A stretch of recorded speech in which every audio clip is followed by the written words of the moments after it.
Hello बच्चों, तो आओ प्रश्न को देखते हैं। दो पासों को एक साथ फेंका जाता है। प्रायिकता ज्ञात कीजिए कि दोनों प्राप्त अंकों का योग 11 है।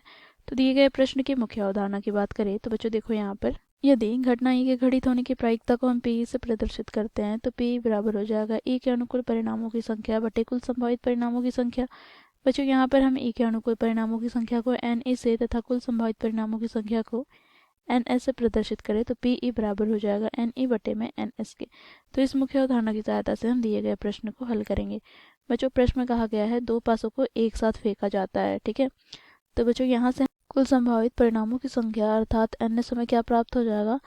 तो बच्चों देखो यहाँ पर हमें प्राप्त हो जाएगा ये, देखो 6 गुना 6 अर्थात तो पहले पासे में हमें 6 परिणाम प्राप्त होते हैं और दूसरे पासे में 6, तो 6 छक 36 कुल संभावित परिणाम हमें प्राप्त हो जाएंगे।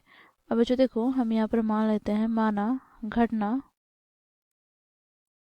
ई क्या बोला गया है, तो देखो दोनों पासों में प्राप्त अंकों का योग 11 आना चाहिए, ठीक है। तो यहाँ पर हम लिखेंगे दोनों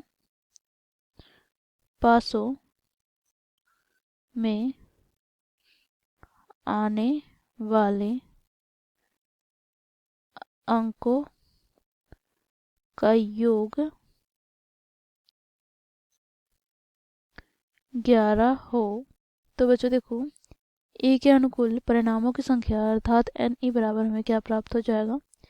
तो बच्चों देखो यदि हम पासे को फेंकते हैं दोनों पासों को एक साथ, तो यदि पहले वाले पासे में अंक हमें 5 प्राप्त हो और दूसरे वाले पासे में यदि 6 प्राप्त हो तो देखो अंकों का योग करें तो 11 आएगा, एक स्थिति। अब दूसरी स्थिति की बात करें तो देखो पहले पासे में यदि हम 6 हमें प्राप्त हो और दूसरे पासे में हमें 5 प्राप्त हो तो देखो अंकों का योग हम करें तो 11 हमें प्राप्त होगा। तो बस सिर्फ हमें 2 ही स्थिति ऐसी प्राप्त होती है जब दोनों पासों को हम फेंके तो अंकों का योग हमें 11 प्राप्त होता है।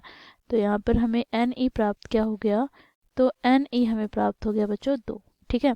अब हम यहाँ पर इसकी प्रायिकता ज्ञात कर लेते हैं अर्थात दोनों पासों में आने वाले अंकों का योग 11 हो तो इसकी प्रायिकता अर्थात पी ई बराबर हमें प्राप्त हो जाएगा एन ई बटे एन एस के। बच्चों देखो यहाँ पर एन ई हम लोगों ने ज्ञात किया है क्या, 2 बटे में एन एस क्या है तो 36। तो यहाँ से बच्चों 2 से विभाजित करते हैं तो 2 1 2, 2 8 16। तो यहाँ से हमें क्या प्राप्त हो गया, तो यहाँ से हमें प्राप्त हो गया 1 बटे 18। तो इस प्रकार बच्चों हम लोगों ने दिए गए प्रश्न को मुख्य अवधारणा की सहायता से हल किया। आशा करती हूँ आप लोगों को यह प्रश्न समझ में आया होगा। धन्यवाद।